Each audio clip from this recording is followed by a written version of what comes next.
Hello everyone, Brandon's Aquariums and Terrariums, and this is a 20-gallon aquarium that we got for my brother's birthday. We got it at the Petco $1 a gallon sale, so it only cost us $20. This is the blueprint he gave us for the tank, but it has changed quite a bit since then, as you'll see. For substrate, we are using top thin aquarium gravel. You can get these at Petco's, PetSmarts, or anywhere like that, and your local fish store will probably have it as well. So what my brother's doing right now is he's rinsing it out to make sure all the dust and debris is out of there. We don't really want that in the tank because it's pretty nasty and it fogs it up. So you will see when he adds water and that there is still a little bit left, but it will tone down after a while and with a couple of water changes.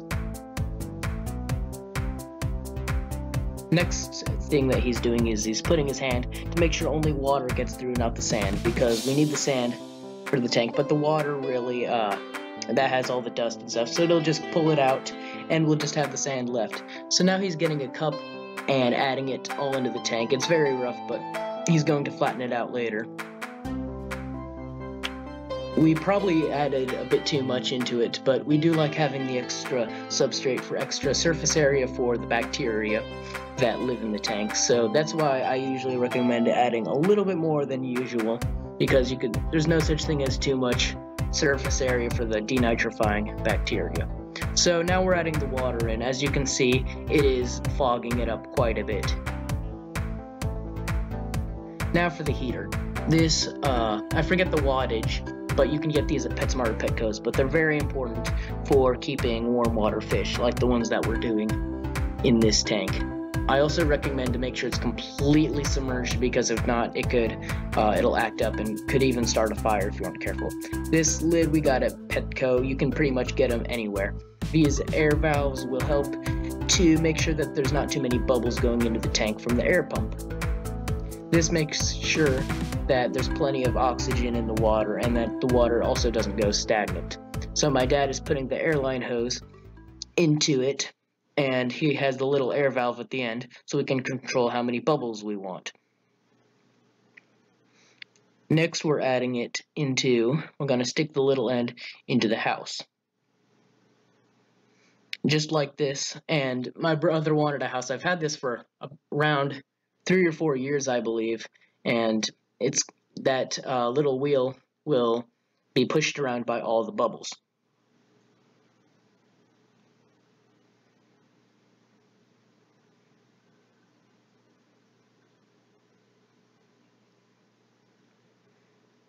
He's rolling the wheel around to make sure everything works, and as you can see, sorry about the lighting, but it's all being spun by the air, and all the oxygen is coming out of the chimney as well, which is pretty cool. Now my brother's flattening out the sand to make sure that we don't want a bunch of little mountains everywhere.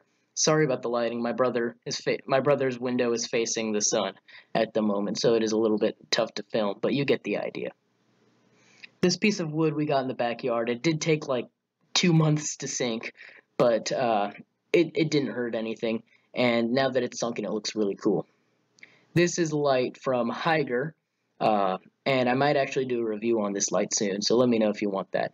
I'm actually using this on my aquarium. It's not the exact same style as Jake's, but we both have different tastes in aquarium decorating.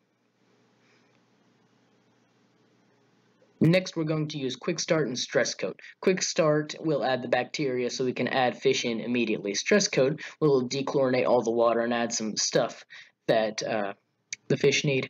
This is some duckweed that we'll use at the top, and some Vallisneria as well. These will help get rid of all the nitrates in the tank and give the fish some more places to hide. I got this little offset around a month ago, and it looks cool. And no one can forget moss in a Betta tank. Next, we're adding the duckweed in. Later it did die off, but we added more in. And now for the moss. We're sticking the moss in. I'm having trouble because this is a very fine substrate, but it's doing really well right now and starting to carpet around the tank. We also added some rocks in.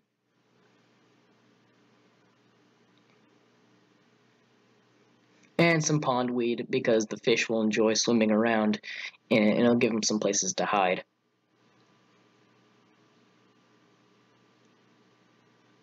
And the Vallisneria, it is really hard to get in because this is a fine substrate, but it rooted in and now it's grown about, well, like 6 or 8 inches since we added it. Back from the fish store, now we have several different kinds of fish that my brother has really been wanting. We got all of these at Jungle Aquatics, thanks to them. We did pay full price for them, but we wouldn't mind a sponsorship, so if you're watching Jungle Aquatics. The only fish we didn't get there was the Betta, which was from Petco. The tetras, we have about 6 of them right now, but we added a couple more in, so there's around 10. We have a pleco. His name is Sucket. He's my favorite fish in the tank. He's almost doubled in size. And we have 3 crayfishes. We rarely ever see more than 2 out, but they're all in there, and they're probably one of my brother's favorite fish. And now for the one and only Gus. He's just a bunch of fun. Depending on where you look at him, the color, you can see different colors. Sometimes he's like a purple, sometimes he's a green. It all just depends on where you're looking at him from. Sometimes he's a bit hard to see because he's blending in with the substrate, but he's been doing really well, and everyone loves Gus. He also lives in that house. Sometimes we won't know where he is, and then he'll just disappear. And they'll rush out thinking that there's food. All the fish eat either algae wafers or flakes, and everyone is thriving. We've had very little deaths in the tank, and we do water changes around about every week or 2. So like and subscribe if you want more videos like this. We're having a lot more coming soon, and I'll see you guys all in the next one. Goodbye.